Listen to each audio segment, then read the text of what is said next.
Welcome back everyone to another training week. You're watching the week of June 12th, where my weekly focus returned to doing just 3 apps on the Monday, Tuesday, or 3 apps mainly anyway, and 6 apparatus on the Thursday, Friday, which didn't quite go to plan.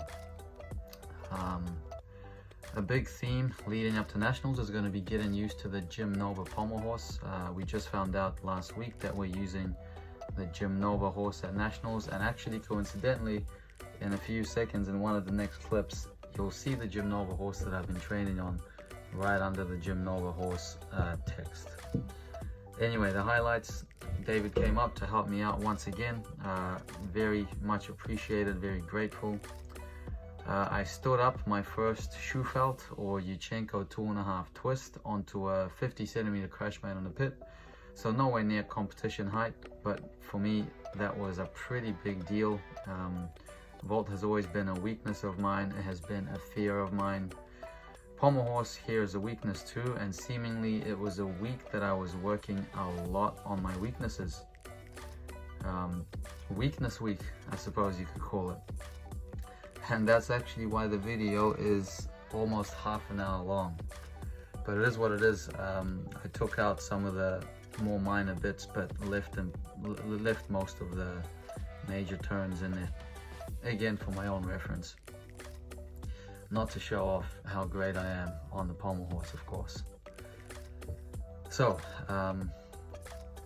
a week working on the weaknesses. Now, even though pommel horse is a weakness, pommel horse isn't exactly scary, but Vault has that additional fear factor to it, doesn't it? But man, I wouldn't have dreamed that I would someday, even just a few years ago, I wouldn't have dreamed that I would stand up a Yurchenko 2.5. You know, I've always been in the mental space in the last few years that I'm doing high bar releases that I wouldn't have dreamed of ever doing, but not in my wildest dreams would I think that I'll be doing a vault. That you know, a vault wasn't even something that I have had much interest in training, and the only reason that I maintain a double twist is because it gives you pretty much a 1-point advantage in the all-round, presuming you do it clean. Each half twist that you add gives you a 0.4 increase in difficulty. On floor, I'm continuing work on doing the punch double pike. I'm also doing quite a bit of work on trying to bring my knees together in a double front tuck. And by the end of this week, I actually decided to switch around the double pike and the layout punch double front. I'm going to try to do the double pike first and then the layout punch double front second. I think that's going to be a lot more doable in training. Otherwise, I feel like it's going to be a similar situation as Auckland Champs, where I'll literally just be YOLOing my floor routine at Nationals, and I'm sure I could stand up a double pike as a second tumble pass, but I don't think that's something I can stand up in training. So I want to take a little bit more responsibility, make the more intelligent choice, and in this case I think the intelligent choice would be to switch around those 2 tumble passes. For now, I'm going to continue working the whip 2.5 punch by itself in case it's something that culminates by the World Championships, but I've already noticed that it has made my whip 2.5 better as well. So I think another highlight was Pagans, taking a step back and trying some Pagans, but we'll save that till the Saturday part of the video. Speaking of working on weaknesses, I am trying to figure out how to do a kip to L with locked arms. You might think it's silly. How can I not do a kip to L with locked arms? I don't know. I can't do it. So I was trying to break the kip apart and see what I can change to make it better. You'll see me as part of my strength at the end of the ring session do some kips by itself. So I was taking some videos there just to see what exactly am I doing wrong and what can I change to save myself a 10th in this kip. Because this year's Worlds, you know, literally every 10th is going to count. And whether it's a whip 2.5 punch front half, which will give me a 0.1 more for a stick, or a lock arm kip, you know, whatever that 0.1 is, if it's a doable 0.1, if it's something that I can put my attention to, then it's worth a shot. You know, some 0.1s, there's nothing you can do about them. I can't be bothered of thinking of examples, but there are 0.1s that I think, you know, not just myself, but many gymnasts, there are lots of 0.1s that we're just a little bit lazy to confront. Would rather chase an extra 0.2 in difficulty than to chase an extra 0.1 in execution. And here you see me chasing that extra 0.1 in execution. And actually it looks a bit closer. Wouldn't you say that looks a little bit closer to a lock arm kip than what it was before? That one was pretty much there. Pretty much there.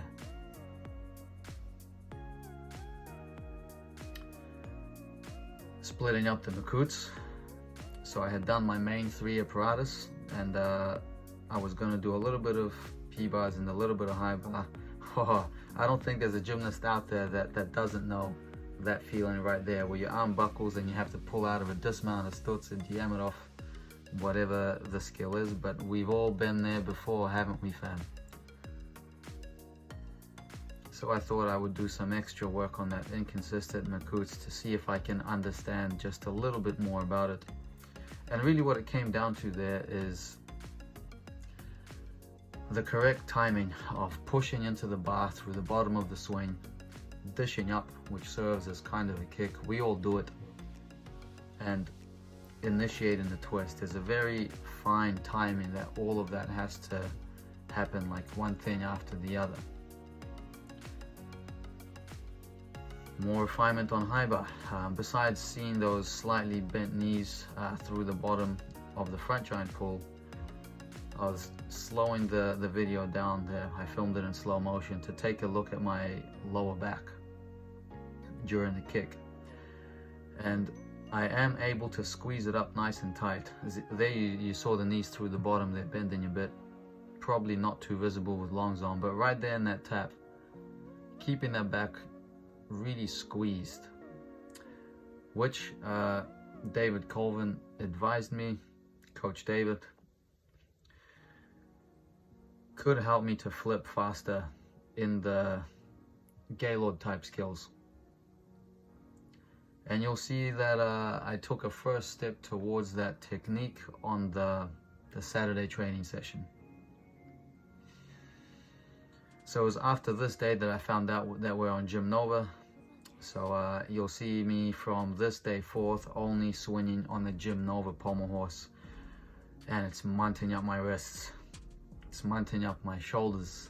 It's munting up my physical and emotional well-being. That flat Gym Nova pommel horse. Now the good news about having a flat horse is that you can put your hands a little bit wider, which for people with bad shoulder flexibility is a plus.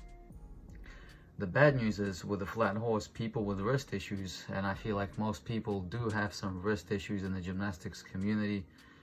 You see this Spieth one right here is quite curvy, although you can't tell too much looking from this angle, but you can tell if I was to film from the front or from the back.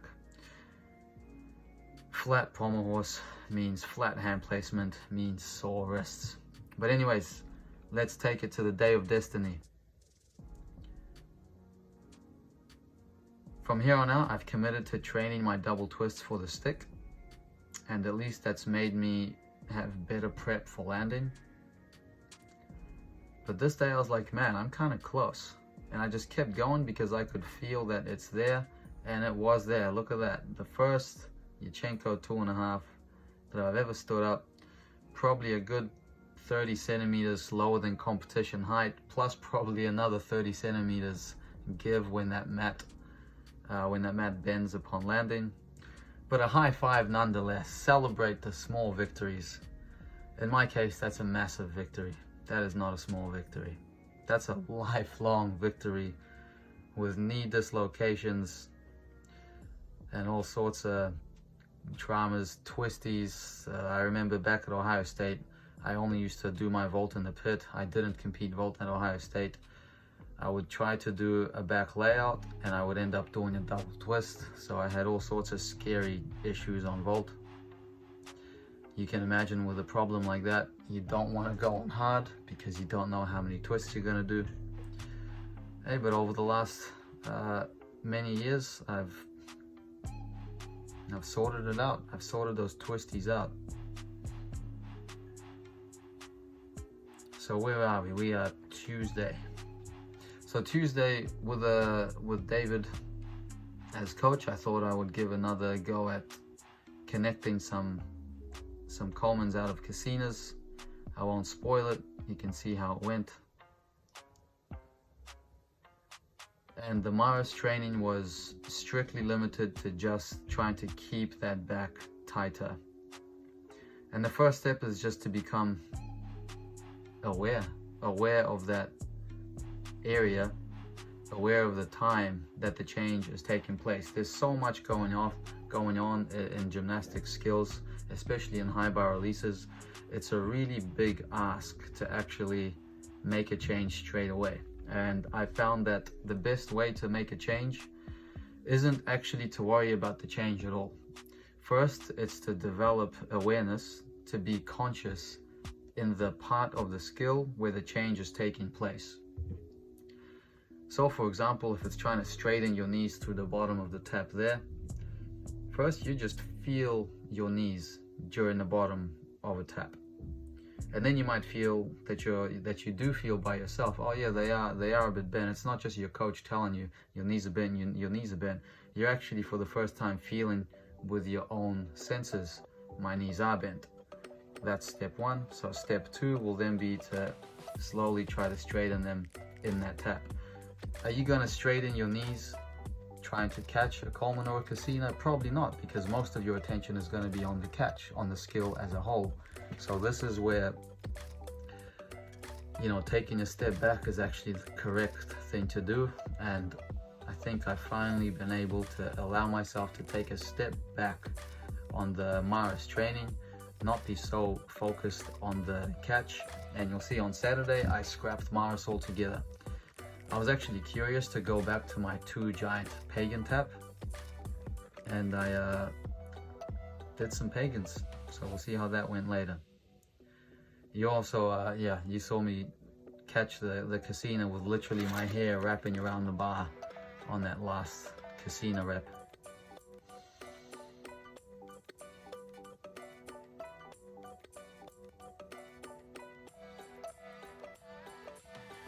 That second peach is always giving me a little bit of problems. Man, peach by itself these days, I've got it to such a point where it's a very easy skill.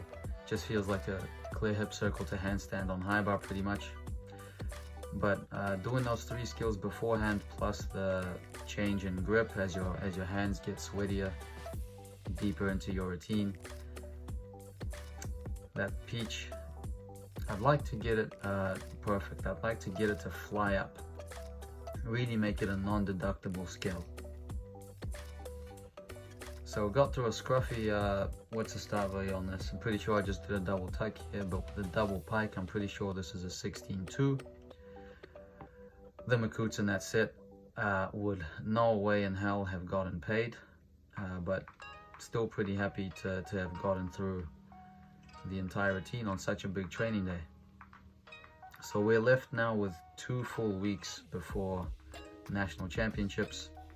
I reckon I'm going to stick to this sort of a weekly structure where I'm focusing more on 3 apps day 1, 3 apps day 2, doing a little bit more.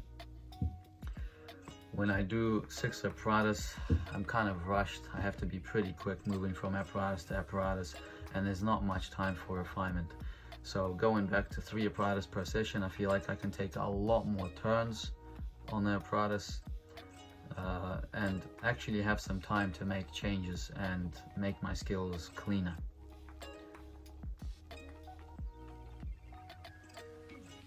Looks like I'm pretty gassed out. If I remember correctly, we might have a spaz. We might be having a spaz. we leveled up from having a big tantrum, a big fit in the other week's training week, to just doing a nice quiet little spaz, nice little Kachev preparation on the floor.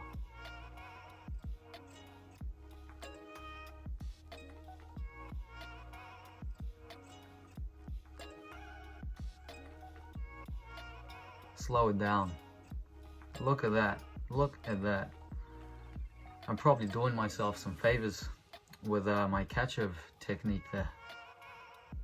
Killing two birds with one stone. Let out some steam nice and quietly. Don't make a scene. And train Kachevs at the same time.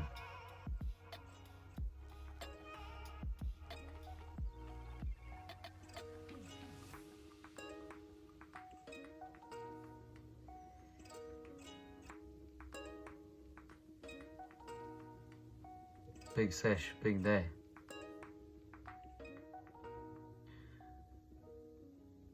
Some more steps to be taken back. You probably noticed I've been scrapping doing my backer price to invert on the rings, and if this thing is ever gonna happen, it has to be flat. So I've put it on a really easy setting on the trainers over there, and I've resorted just to taking that step back and developing my muscles to be able to hold it as close to flat as possible. Now Thursday, Friday, I don't know what happened, but I was just completely out of juice.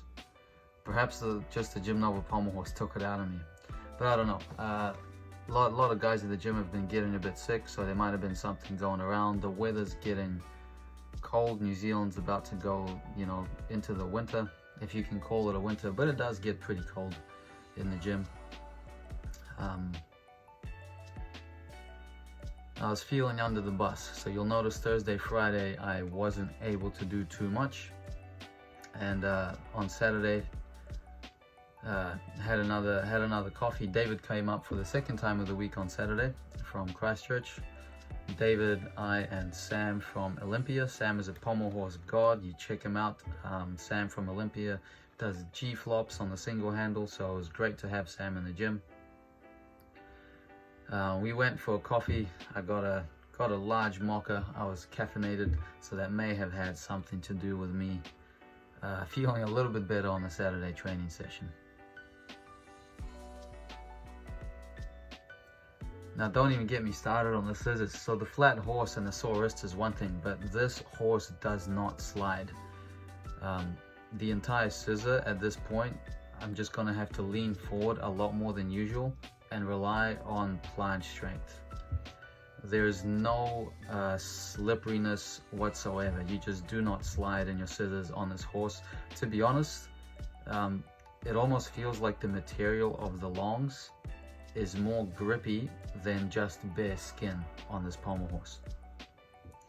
So scissor to handstand is going to take some time to get used to. Luckily I've started 2.5 weeks in advance, so I'm hoping that's going to be enough for me to hit a nice clean pommel horse routine at Nationals. 2 weeks of prep. Side note, I don't know if I've mentioned already, but we are going to have an early prep for World Championships. David has sorted some training in London for Ethan and I. London is only 1 hour of a time difference from Belgium, where Worlds will take place. So we're going to go to London, train there for 3 days at Essex, I believe, and then make our way to Belgium after that, all acclimatized and ready to hit day 1 of training. Not sleepy or anything like that, like Will and myself were last time around. I don't know if you remember about World Championships in Liverpool, but we arrived at like 11 at night and we had our first podium training at 7 a.m. the next morning. That was rough stuff. Will and I didn't even put uniforms on, no leotards. We literally just rocked up in tracksuits and t-shirts and just laid around stretching. I remember doing a few giants, a few P-bar swings, some taps, but this time around there's only 1 podium training, not 2 like there was in Liverpool. So that podium training is going to have to be taken pretty seriously.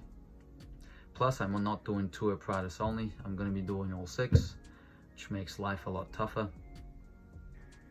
And it's really not far to go now. We got nationals. After nationals, I'm going to take a 10-day holiday, a 10-day break off to Hawaii. And I think after Hawaii, that's going to leave us about a 2-month period to prepare for World Championships. So, man, looking forward to it.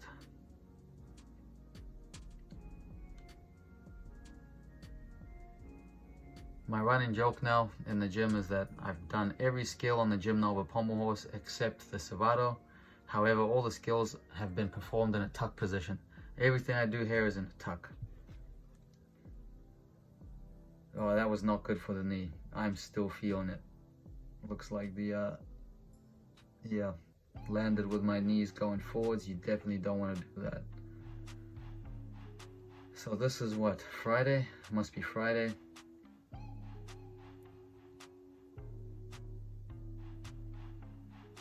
And this is clearly where I've decided to switch those 2 around and get a few basic reps of the tumbles to just get a feel for how it feels. Get a feel for how it feels.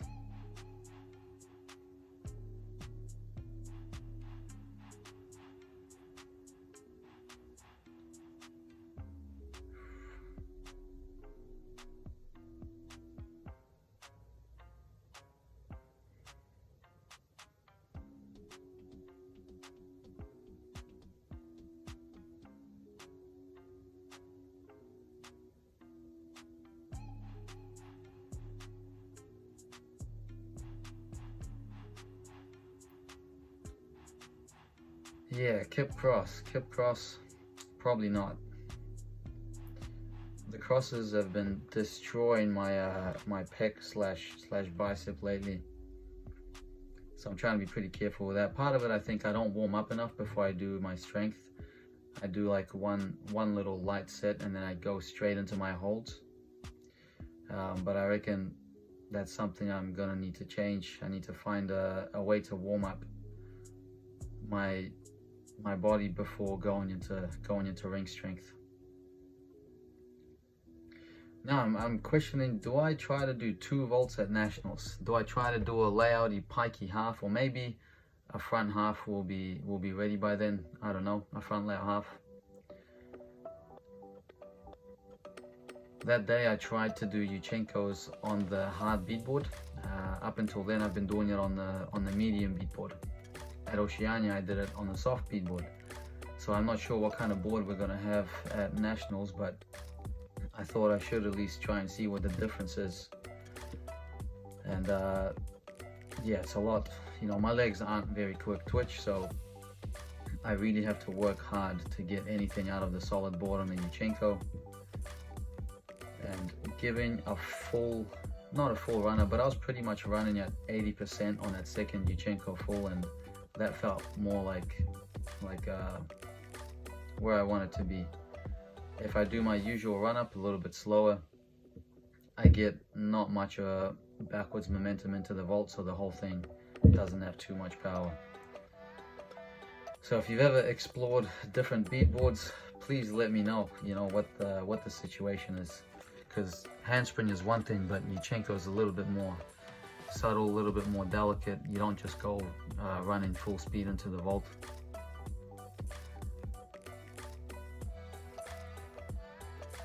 You'd think I know after 20 years of doing Yurchenkos.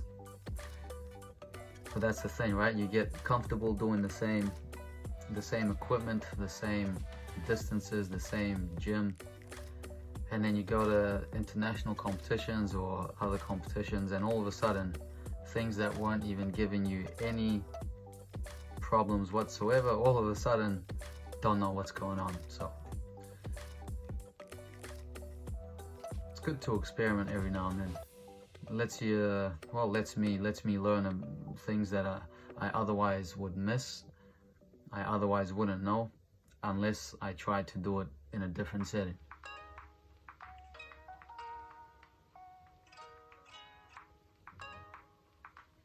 And that's a point to make, you know.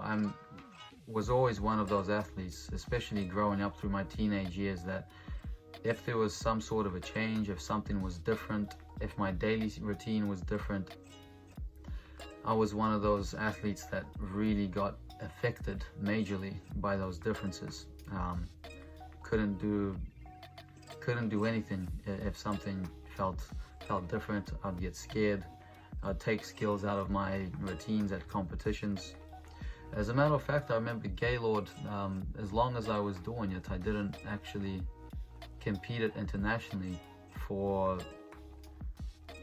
probably 3 years or so after actually catching, maybe more than 3 years. Oh no, I did it 2010 World Championships. I think I caught it for the first time in about 06, 07. So about 3 to 4 years after I caught Gaylord, I competed it internationally. Competing it domestically is one thing, but international games a bit different. So where are we? We are finishing up on the Friday. So yeah, Thursday, Friday didn't do much. Saturday picked up a little bit more. So let's just hold out till Saturday.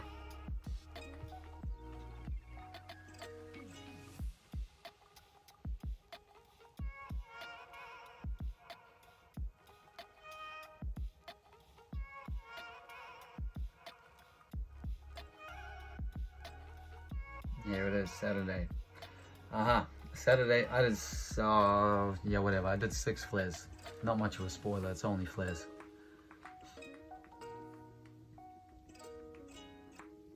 I think that's the most I've done over the single pommel. So my groin feels a bit better. But I'm still feeling it. That groin is such an annoying little pain. I find when I do a lot of running, the groin flares up. Thought I'd better do another set of circles, another set of loops on that Gym Nova leather. At this point, the more the better, but not too much. My wrists were still feeling it from the session on Thursday.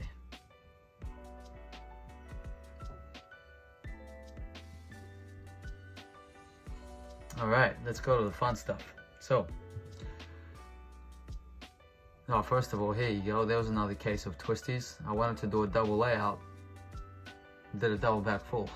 So it's not over yet. The battle goes on. Now, as always, first one's just a little tester. I haven't had the tuck front over the bar in a long time, so I was just feeling it out. And straight away, as I did my taps, I felt like I could squeeze up. And you let me know in the comments, but I reckon that looks like a faster flip than usual. So where I'm standing now is, I reckon I'm gonna just spend some more time, get in this pagan, might even catch some again, get the pagan back, see if I can maximize that body tension in the tap in the pagan, and hopefully that might translate to the same tap in a Maris, making the Maris perhaps one day more consistent. Well, not more consistent, but catchable, because I've only ever caught 2 in my life. They were both on the same day. Hey, but hey, this day we did 3 connections, so maintaining those connections as well. And I think it's time I start thinking about catching some of those too. But look at that, stoop half Coleman prep, yo. We coming for that 0.2 connection. Thanks for sticking with us. All the best. Till next time.